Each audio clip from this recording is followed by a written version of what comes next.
जो अवेलेबल होता है वो डाटा आपके पास सेकेंडरी डाटा होता है, ओरिजिनल डाटा आपके पास नहीं होता है। वो डाटा किसी और पर्सन ने कलेक्ट किया हुआ होता है, तो सेकेंडरी डाटा आपके पास वो डाटा हो जाता है जो ऑलरेडी एग्जिस्टेंस के अंदर होता है, कलेक्ट किया जा चुका है किसी और पर्पज़ के लिए, पर अब हम उसको अपने पर्पज़ के लिए यूज़ कर रहे हैं, तो वो डाटा आपके पास सेकेंडरी डाटा हो जाता है। तो जो मेन डिफरेंस हमने देखा प्राइमरी डाटा और सेकेंडरी डाटा के अंदर, कि प्राइमरी डाटा तो आपके पास ओरिजिनल डाटा होता है, जो पर्पज़ हमारा होता है उसी पर्पज़ के लिए कलेक्ट किया जाता है, और उसके लिए हमारे को सर्वे करने पड़ते हैं, फर्स्ट हैंड इन्फॉर्मेशन होते हैं कि फर्स्ट टाइम वो डाटा कलेक्ट किया जाता है। सेकेंडरी डाटा जो आपके पास होता है वो डाटा ऑलरेडी अवेलेबल होता है, किसी और पर्पज़ के लिए कलेक्ट किया गया था, पर अब हम उसको अपने पर्पज़ के लिए यूज़ कर रहे हैं। कोई एजेंसी या किसी इंस्टीट्यूशन ने ऑलरेडी उस डाटा को यूज़ किया था किसी और पर्पज़ के लिए, पर अब हम उस डाटा को यूटिलाइज कर रहे हैं अपने पर्पज़ को सोल्व करने के लिए। ठीक है, तो उसके बाद हमने देखा था कि प्राइमरी डाटा और सेकेंडरी डाटा के अंदर डिफरेंसेस क्या होते हैं। बेसिकली 3 तरह के डिफरेंसेस हमने देखे थे। सबसे पहला डिफरेंस आपके पास था डिफरेंस इन ओरिजिनलिटी, कि आपके पास प्राइमरी डाटा जो होता है वो ओरिजिनल होता है, सेकेंडरी डाटा आपके पास ओरिजिनल नहीं होता है। दूसरा डिफरेंस हमने देखा था difference in objective. Primary data जब भी कलेक्ट किया जाता है तो वो अपने ऑब्जेक्टिव को सूट करते हुए कलेक्ट किया जाता है, जो भी हमारा ऑब्जेक्टिव होता है उसी ऑब्जेक्टिव के लिए डाटा कलेक्ट किया जाता है। पर जो सेकेंडरी डाटा है, सेकेंडरी डाटा क्योंकि किसी और पर्पज़ के लिए कलेक्ट किया गया था, तो अब वो डाटा सिर्फ हम डेलिबरेटली यूज़ कर रहे हैं अपने लिए, पर वो डायरेक्टली हमारे पर्पज़ के लिए बनाया नहीं गया था, वो किसी और पर्पज़ के लिए बनाया गया था, पर यूटिलाइजेशन हम उस चीज़ को अपने पर्पज़ के लिए कर रहे हैं, उसको एडजस्ट करके अपनी नीड्स के अकॉर्डिंग। तो data need to be adjusted to suit the objective of study in hand. तो उस डाटा को हमें एडजस्ट करना पड़ता है अपनी नीड्स के अकॉर्डिंग सॉर्ट करने के लिए। तीसरे तरह का डिफरेंस हमारे पास था difference in cost of collection, क्योंकि जो हमने देखा था कि आपके पास प्राइमरी डाटा जो होता है, वो प्राइमरी डाटा हमारे पास जब भी कलेक्ट किया जाता है तो आपके पास टाइम, एफर्ट और मनी तीनों चीज़ें आपको लगानी पड़ती हैं डाटा को कलेक्ट करने के लिए। तो उस चीज़ के अंदर आपकी कॉस्ट जो होती है, कॉस्ट ज़्यादा आती है in terms of primary data collection. पर जब हम सेकेंडरी डाटा को कलेक्ट करते हैं, क्योंकि अब हमारे पास ऑलरेडी से पब्लिकेशंस हैं, हमें किसी पर्सन के पास नहीं जाना, हमें अलग अलग शहरों के अंदर नहीं जाना डाटा कलेक्ट करने के लिए, हमें सिर्फ गवर्नमेंट एजेंसी या किसी इंस्टीट्यूशन के पास जाना है और वहाँ से ऑलरेडी डाटा जो अवेलेबल है उस डाटा को कलेक्ट कर लेना है। तो वो डाटा आपके पास कहलाता है सेकेंडरी डाटा। तो उसके अंदर जो कॉस्ट ऑफ कलेक्शन होती है, वो कॉस्ट ऑफ कलेक्शन बहुत कम आती है, क्योंकि डाटा आपके पास किसी पब्लिश्ड या किसी अनपब्लिश्ड रिपोर्ट से आप उठाते हो, तो आपको सिर्फ उनकी फीस देनी होती है, जो आपको फोटोस्टेट करवाने में या किसी गवर्नमेंट एजेंसी से लेने के अंदर आपको फीस देनी होती है।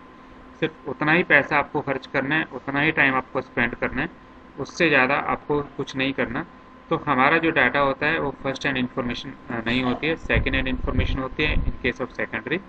इसी वजह से जो कॉस्ट ऑफ कलेक्शन आती है, वो कॉस्ट ऑफ कलेक्शन हमारे पास बहुत कम आती है। ठीक है, अब हमारे पास आता है कि मेथड्स, कि किन मेथड्स के थ्रू हमारे को डाटा कलेक्ट हम कर सकते हैं, अलग अलग तरह के डाटा मेथड्स कलेक्शन कौन कौन से होते हैं। तो सबसे पहले हमारे पास आता है पर्सनल इंटरव्यू, कि हम किसी पर्सन का जा करके इंटरव्यू लेते हैं। सेकेंड हमारे पास आता है information through questionnaire schedules. Questionnaire schedules आप पोस्ट से भी भेज सकते हो, ईमेल से भी भेज सकते हो, किसी भी तरीके से आप उस चीज़ को भेज सकते हो। तीसरा आपके पास आता है टेलीफोनिक इंटरव्यू, कि आप पर्सन टू पर्सन नहीं जा रहे हो, पर सिर्फ मोबाइल फ़ोन के ऊपर ही आप उस चीज़ को गैदर कर रहे हो। तो इसमें से जो आज हम कर रहे हैं, आज हम करेंगे डायरेक्ट पर्सनल इन्वेस्टिगेशन, कि आप किसी पर्सन को पर्सनली जा कर के इन्वेस्टिगेट कर रहे हो, तो उसके अंदर क्या क्या चीज़ें आपके पास आती हैं और किस तरीके से वो किया जाता है। देखिए, डायरेक्ट पर्सनल इन्वेस्टिगेशन की जब हम बात करते हैं तो आपके पास क्या आता है, डायरेक्ट पर्सनल इन्वेस्टिगेशन के अंदर जब डाटा को कलेक्ट करना होता है, तो जो इन्वेस्टिगेटर होता है, जिसको भी डाटा चाहिए होता है, उसको हम इन्वेस्टिगेटर बोल देते हैं। इन्वेस्टिगेटर उस पर्सन के पास जाता है जिसको हम रिस्पोंडेंट बोल देते हैं, जिससे हमें डाटा कलेक्ट करना है। डायरेक्टली उस पर्सन के पास जाएगा, उससे इंफॉर्मेशन जो भी ऑब्टेन करनी है वो उससे डायरेक्टली क्वेश्चंस पूछेगा। ठीक है, तो इसके अंदर आपके पास जो इन्वेस्टिगेटर है, इन्वेस्टिगेटर की कुछ प्रॉपर्टीज़ होती हैं कि वो डिलीगेंट होना चाहिए, एफिशिएंट होना चाहिए, इम्पार्शियल होना चाहिए और टॉलरेंट होना चाहिए। क्योंकि जो पर्सन रिस्पॉन्ड करेगा उसका बिहेवियर कैसा रहेगा वो हमें नहीं पता होता। तो उस चीज़ के लिए आपको इतना एफिशिएंट होना चाहिए कि यदि वो पर्सन समझ नहीं पा रहा है तो उसको आप अच्छे से समझा पाओ। दूसरा कि वो जो डाटा भेज रहा है आप उसको अपने नीड्स के अकॉर्डिंग मोल्ड नहीं करोगे, जो इन्फॉर्मेशन वो दे रहा है उसको उसी के अकॉर्डिंग अपने नोट डाउन करोगे। तीसरा टॉलरेंट, कि यदि वो इन्फॉर्मेशन नहीं देना चाहता है तो आप गुस्सा नहीं करोगे, आप उस चीज़ को टॉलरेट करोगे। तो ये सारी की सारी चीज़ आपके पास उस पर्सन के अंदर होनी चाहिए, क्योंकि डायरेक्ट पर्सनल इन्वेस्टिगेशन के अंदर हम डायरेक्टली कॉन्टैक्ट में आते हैं वर्कर्स के या किसी भी ऐसे पर्सन के कि जो रिस्पोंडेंट है। तो आपके पास जो कंडीशंस होते हैं, इकोनॉमिक कंडीशंस, वो चेंज हो जाती हैं। तो क्या क्या चीज़ आपके पास हम लेकर के चलेंगे इसके अंदर, या आपके पास कहाँ पर सूटेबल हो जाता है डायरेक्ट पर्सनल इन्वेस्टिगेशन, वो चीज़ हम देख लेते हैं। तो डायरेक्ट पर्सनल इन्वेस्टिगेशन हम वहाँ पर कर सकते हैं जहाँ पर एक तो फील्ड ऑफ स्टडी जो होता है वो लिमिटेड हो, कि आपको सिर्फ किसी एक स्कूल के अंदर या किसी एक मोहल्ले के अंदर आपको डाटा इन्वेस्टिगेट करना है, तो आप एक डायरेक्ट पर्सनल इन्वेस्टिगेशन जा कर के कर सकते हो।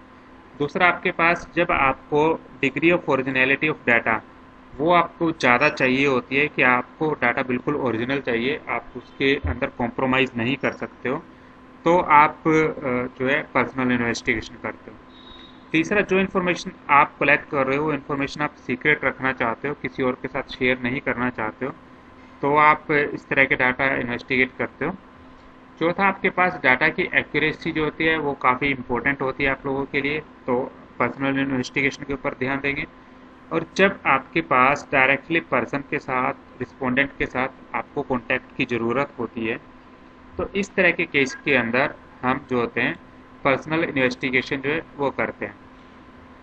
इसका एक एग्जांपल आपके पास जो आ जाता है वो सेंसस आ जाता है कि जब भी हम जनगणना करते हैं तो उस केस के अंदर हम डायरेक्ट पर्सनल इन्वेस्टिगेशन को यूज़ करते हैं। इवन दो कि आपके पास एरिया ऑफ स्टडी पूरा कंट्री हो जाता है, बट नंबर ऑफ वर्कर्स जो कलेक्ट करते हैं वो बहुत ज़्यादा होते हैं, तो इसलिए आपके पास हर एक पर्सन के पास एक छोटा छोटा सा एरिया आता है कलेक्ट करने के लिए डाटा, तो इसलिए वो आपका हो सकता है।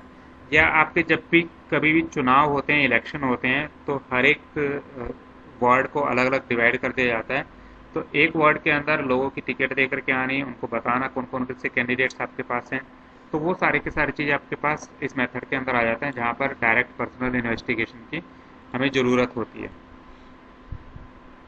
ठीक है, तो आपके पास सूटेबल तो आपके पास हो जाता है कि आपको डाटा सूटेबल तब करेगा जब आपके पास एरिया ऑफ इन्वेस्टिगेशन कम होगा, प्लस आपके पास जो इंफॉर्मेशन चाहिए वो इंफॉर्मेशन आपको ओरिजिनल चाहिए, आपकी जो इंफॉर्मेशन है वो सीक्रेट रहनी चाहिए। तो उस तरह के फील्ड के अंदर हम इन चीज़ों को यूज़ कर लेते हैं डायरेक्ट पर्सनल इन्वेस्टिगेशन। अब इसकी क्या क्या बेनिफिट्स हमारे पास हो जाते हैं, क्या मेरिट्स हमारे को मिल जाती हैं। तो डायरेक्ट पर्सनल इन्वेस्टिगेशन जब भी हम करते हैं तो सबसे पहले तो डाटा हमारे को ओरिजिनल मिलता है। ओरिजिनलिटी की हम जो है बात करते हैं तो हमारे पास हाई डिग्री ऑफ ओरिजिनलिटी जो है वो आती है, क्योंकि डाटा मैंने खुद पर्सनली जा कर के इन्वेस्टिगेट किया है, खुद पर्सनली जा कर के कलेक्ट किया है, तो उस केस के अंदर मेरे को पता है कि डाटा ओरिजिनल है, उसके अंदर किसी तरह की कोई छेड़छाड़ नहीं की है। सेकंड थिंग, एक्यूरेट, क्योंकि अब डाटा पर्सनल इन्वेस्टिगेटर जाकर के इन्वेस्टिगेट कर रहा है तो वो अपने ऑब्जेक्टिव के अकॉर्डिंग जो होता है उस ऑब्जेक्टिव के अकॉर्डिंग क्वेश्चंस पूछता है, उस ऑब्जेक्टिव के अकॉर्डिंग ही डाटा को कलेक्ट करता है, तो डाटा आपके पास एक्यूरेटली कलेक्ट होता है। तीसरा, रिलायबिलिटी, क्योंकि आपके पास इन्वेस्टिगेटर खुद जाकर के उस चीज़ को करता है तो उसको ये पता है कि वो इन्फॉर्मेशन के ऊपर रिलाई कर सकता है कि वो इन्फॉर्मेशन करेक्ट है, इनकरेक्ट नहीं है। चौथा, आपके पास रिलेटेड इन्फॉर्मेशन, कि अब कोई पर्सन पर्सनली जाकर के डाटा इन्वेस्टिगेट कर रहा है तो उसको ये पता है कि जो भी डाटा आपके पास आएगा वो डाटा तो ओरिजिनल होगा ही होगा, प्लस साथ में आप उससे चार चीज़ें और पूछ सकते हो, उससे रिलेटेड और इन्फॉर्मेशन आप कलेक्ट कर सकते हो, तो वो एक्स्ट्रा इन्फॉर्मेशन आपके पास आ जाती है कि कोई भी चीज़ आपके पास है उससे रिलेटेड इन्फॉर्मेशन, क्वेश्चन का जो भी आंसर उसने दिया उसके ऊपर फर्दर आप क्वेश्चंस बना करके पूछ सकते हो, फर्दर इन्फॉर्मेशन आप निकाल सकते हो, तो वो रिलेटेड इन्फॉर्मेशन जो होती है वो रिलेटेड इन्फॉर्मेशन आपको मिल जाती है। फिफ्थ, आपके पास यूनिफॉर्मिटी, यूनिफॉर्मिटी का मतलब होता है कि जितने भी रिस्पोंडेंट्स आपके पास होंगे सबसे आप एक जैसे ही क्वेश्चन पूछते हो, एक ही तरह के इन्फॉर्मेशन निकालते हो, तो आपके पास जो इन्फॉर्मेशन होगी वो यूनिफॉर्म होगी, सब पर्सन से एक ही तरह की इन्फॉर्मेशन आपके पास आएगी, अलग अलग तरह की इन्फॉर्मेशन नहीं आएंगी। तो हम बोल देते हैं कि आपके पास डाटा जो होगा वो यूनिफॉर्म डाटा आपके पास आएगा और एक जैसे डाटा आपके पास आता है। फिर आता है इलास्टिक। इलास्टिक का मतलब होता है कि यदि कोई रिस्पोंडेंट आपके क्वेश्चंस के आंसर को आपके क्वेश्चंस को समझ नहीं पा रहा है, तो आप उस क्वेश्चन को मोल्ड कर सकते हो उस पर्सन की नीड के अकॉर्डिंग। सपोज करो अब मैंने कोई क्वेश्चनर बनाया हुआ है पर वो पर्सन सामने वाला एजुकेटेड ही नहीं है, तो मैं उसको बोल के बता सकता हूँ, पूछ सकता हूँ उससे मैनुअली बोल करके कि भैया ये क्वेश्चन का तेरे पास क्या आंसर है। तो यदि वो उस क्वेश्चन का आंसर भी नहीं कर पा रहा है तो उसको जनरल टर्म्स के अंदर हम चीज़ें पूछ सकते हैं, तो वो चीज़ हम अपने अकॉर्डिंग जो है मोल्ड कर सकते हैं, तो वो चीज़ आपके पास हो जाता है इलास्टिसिटी, कि हम उस चीज़ को इलास्टिक कर सकते हैं। तो ये तो थे आपके पास मेरिट्स कि हमारे क्या क्या बेनिफिट्स हो जाते हैं एक पर्सनल इन्वेस्टिगेशन करने के। अब हमारे पास आ जाते हैं कि डीमेरिट्स आपके पास क्या रहेंगे, कि क्या आपकी कमियां हो सकती हैं डायरेक्टली पर्सनल इन्वेस्टिगेट करने की। अब जब हम डायरेक्टली पर्सनल इन्वेस्टिगेट कर रहे हैं तो सबसे पहले तो हमारे को एक एरिया जो होता है वो छोटा सा एरिया हमारा चाहिए होता है, हम बहुत बड़ा एरिया जो होता है वो कवर नहीं कर पाते, तो difficult to cover wide areas, तो आप बहुत बड़ा एरिया जो है वो कवर नहीं कर पाओगे, तो स्टडी ऑफ एरिया जो आपके पास रहेगा वो स्टडी ऑफ एरिया लिमिटेड रहता है, एक छोटा सा एरिया आपके पास आकर के रहता है। दूसरा पर्सनल बायसनेस। पर्सनल बायसनेस की जो इन्वेस्टिगेट कर रहा है, अब सामने वाले पर्सन को देख करके वो बायस हो सकता है। सपोज करो एक पढ़ा लिखा आदमी है और एक अनपढ़ आदमी है। यदि मैं किसी पढ़े लिखे आदमी से जाकर के क्वेश्चन पूछ रहा हूँ, तो वो जो भी आंसर देगा, चाहे वो गलत दे रहा है चाहे वो सही दे रहा है, पर मैं उससे दोबारा नहीं पूछने वाला।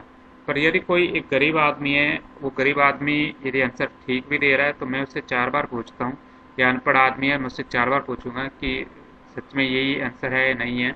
तो उससे आप बार बार इन्फॉर्मेशन को कंफर्म करते हो। तो और यदि वो आंसर ठीक भी दे रहा है तो भी हम अपनी तरफ से उस चीज़ को मोल्ड करने की कोशिश करते हैं कि ये पर्सन ऐसा नहीं कर रहा होगा।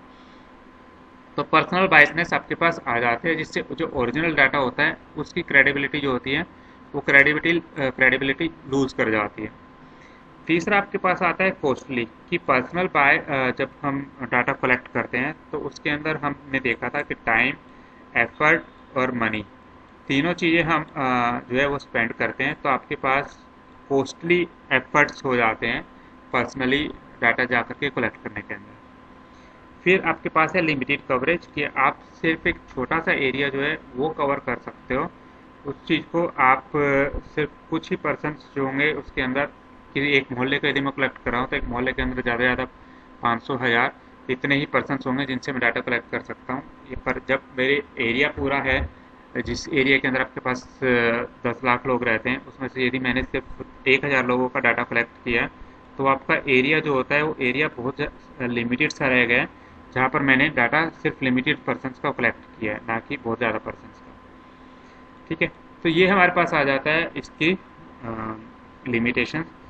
तो सबसे पहला आपके पास था पर्सनल इंटरव्यू, जिसके अंदर आपके डायरेक्ट पर्सनल इन्वेस्टिगेशन था। डायरेक्ट पर्सनल इन्वेस्टिगेशन के अंदर हमने देखा कि पर्सन टू पर्सन खुद जाता है इन्वेस्टिगेटर, उनसे रिस्पॉन्स लेता है।